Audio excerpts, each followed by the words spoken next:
सिंध जी तारीख़ ते तहक़ीक़ जे सिलसिले में आउं रुख़ सिंधी दोस्तनि ऐं साथियुनि भाउरनि ऐं भेनरुनि सां मुख़ातिबु आहियां। अवां सभिनी खे मुंहिंजे तरफ़ां ख़ुशि आमदीद ऐं सलाम। अॼु थोरी मां वज़ाहत कंदो हलां त सिंध जी तारीख़ ते कीअं कमु करणु घुरिजे ऐं हुन जी कहिड़ी ज़रूरत आहे।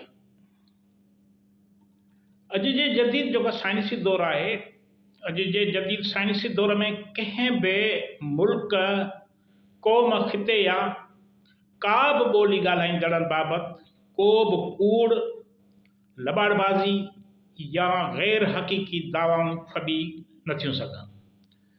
छाकाणि त जेसिताईं हर दावा जा जेका बि तव्हां दावा कयो था उन जा ठोस साइंसी बुनियाद साबित न थींदा, उनखे फ़क़ति पंहिंजी ख़्वाहिश ते सच करार ॾेई नथो सघिजे।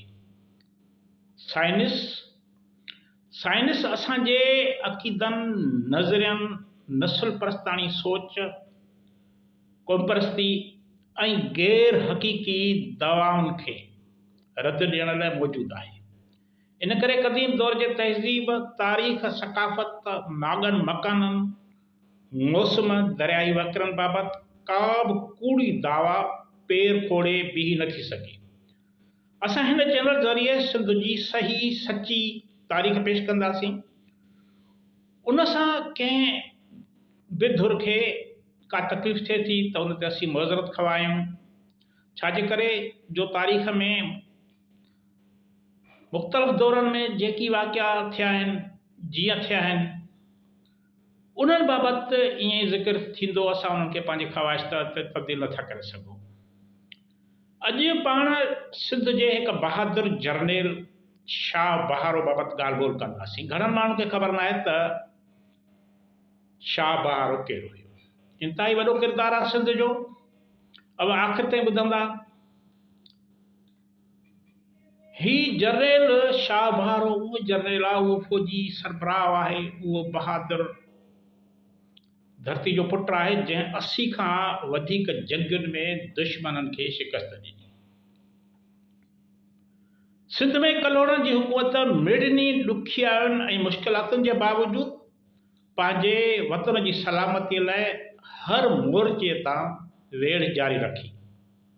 सरहदुनि जे चौधारी मौजूदु ख़तरनि खे मुंहुं ॾियण लाइ कलोड़नि जे दौर में सिंधियुनि पंहिंजी जान घोरण खां बि न कीबायो।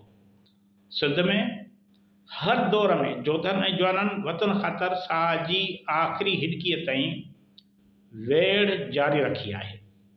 हिन देश जे तारीख़ में हिकु जंगी जोधे शाह बहारो जो नालो अॼु बि इज़त ऐं वक़ार जी अलामत बणियल आहे।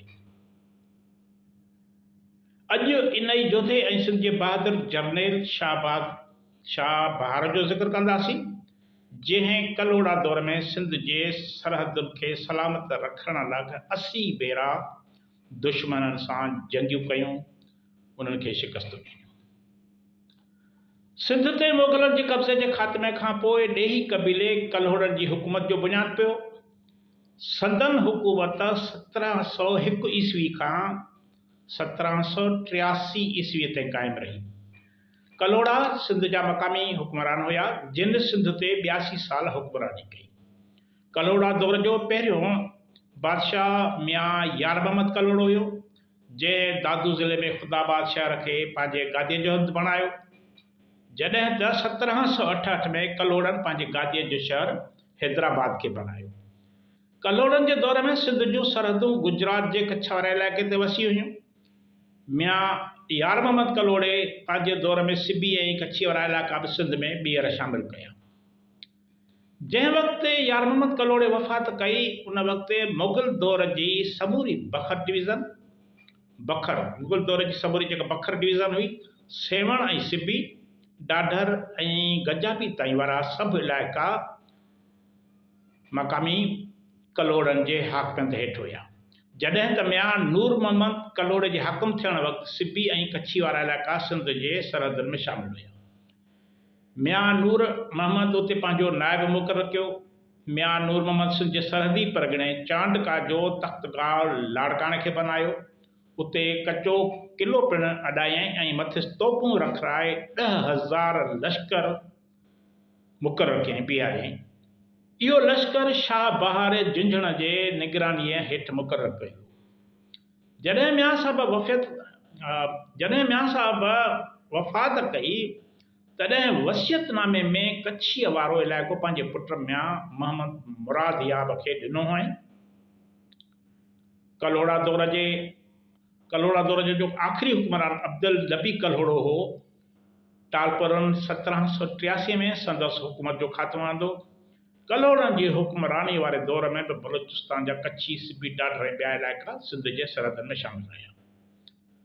पाण ॻाल्हाईंदासीं सिंध जे जनरल शाह बहार ते, जेको इन ई दौर जो आहे।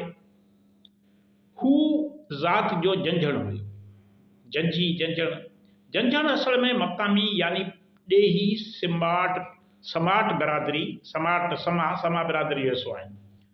झंझण ख़ानदान इब्तिदा खां कलोड़ा हुकूमत सां लाॻापियल रहियो। इब्तिदा में मक़सूदो फ़क़ीर माना शुरूआत में मक़सूदो फ़क़ीर नामवर अमीर थी गुज़रियो, जेको शाह बहार जो वॾो भाउ हुयो। आम राय आहे त शाह बहारे कलोड़नि पारां 80 खां वधीक लड़ाइयुनि में हिसो वरितो ऐं हर जंग में कामयाबु थियो। सन 1731 ईस्वी में कलात जे वाली अब्दुल्लाह खान बिरोई सिंध जे ख़िलाफ़ लश्करकशी कई। इन जंग में मियां नूर मोहम्मद पारां शाह बहारे लश्कर जी कमान संभाली। हिन खूनरेज़ जंग में अब्दुल्लाह खान बिरोई मारिजी वियो ऐं सिंध जो लश्कर सुरखरू थियो। साल 1746 में कांजीकोट जे मुहिम में बि शाह बहारो लश्कर जो महंदार थियो। हिन मुहिम में बि सिंध जो ही सपूत कामयाबु थियो। पाण कलोड़नि पारां चाडका परगिणे जो नाज़िम बि रहियो। उते रहंदे हिन सिंध बलूचिस्तान सरहद ते नज़रदारी रखी। इन परगिणे में लाड़काणे वारे में अवामी फ़िलाह ख़ातिर खूह, वाह ऐं ॿिया तइमीरी कम कराए पंहिंजो नालो पैदा कयो। सिंध जे बचाव ख़ातिर ॻच तइदाद में हिन कोट ऐं क़िला ठाराया। जॾहिं मोहम्मद मुराद याब खान कलोड़े ऐं मियां ग़ुलाम शाह कलोड़े विच में इक़्तिदार जी वेड़ शुरू थी, माना इहा 1757 जी ॻाल्हि आहे, त शाह बहारे इन मामले में मियां ग़ुलाम शाह जी मदद कई। संदसि भाउ मक़सूद फ़क़ीर भाउ जो बतड़ मोहम्मद मुराद याब कलोड़ जी मदद करे रहियो हो, जेको वरी बाद में पंहिंजी वफ़ादारी तब्दील करण लाइ राज़ी थियो। हिन वाक़े खां पोइ शाह बहार जो को बि किरदारु नथो ॾिसिजे तारीख़ जी किताबनि में। तारीख़दार ग़ुलाम रसूल महर मूजिबि कलोड़नि जो ही वफ़ादार सिपह सालार 1736 में वफ़ात करे वियो। जॾहिं त मीर अली शेर खाने जी लिखत आहे त हू 1757 ताईं सरगर्म रहियो। इन जो मतिलबु उन साल खां पोइ शाह बहारो हिन फ़ानी जहान मां लाॾाॾो करे वियो।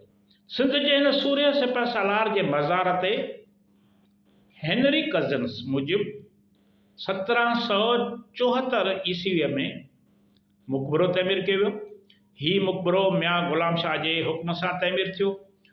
मुक़बरे जी अॾावत जी ख़ासि ख़ूबी आहे त उन जी काठ जे उकर सां बहितरीन दरवाज़ो ठाहियो वियो ऐं मुक़बरे जे मथां उम्दो शमादान लॻायो वियो। अहिड़ो ॿियो शमादान सिर्फ़ु मियां नूर मोहम्मद कलोड़े जे मुक़बरे ते मौजूदु आहे। हक़ीक़त में मुक़बरे जी तइमीर वारो साल में मियां सरफराज़ सिंध जो हाकिम हो, पर ईअं थी सघे थो त ग़ुलाम शाह जे हुकुम ते मुक़बरे जी अॾावत शुरू थी हुजे ऐं कम जो पूरा या कमु तॾहिं ख़तमु थियो हुजे या तइमीर तॾहिं मुकमिल थी हुजे जॾहिं मियां सरफराज़ जो दौरु हुयो। हीउ तमामु सिंध जो वॾो ॾाहो आहे, वॾो जर्नल हुयो। उन जे सिंध लाइ जदोजहद ते सिंध जा माण्हू, हिन ख़िते जा माण्हू फ़ख़्रु कनि था। अवां सभिनी जी महिरबानी। अवां खे वरी बि गुज़ारिश आहे त असांजे चैनल खे सब्सक्राइब कंदा ऐं दोस्तनि सां शेयर कंदा।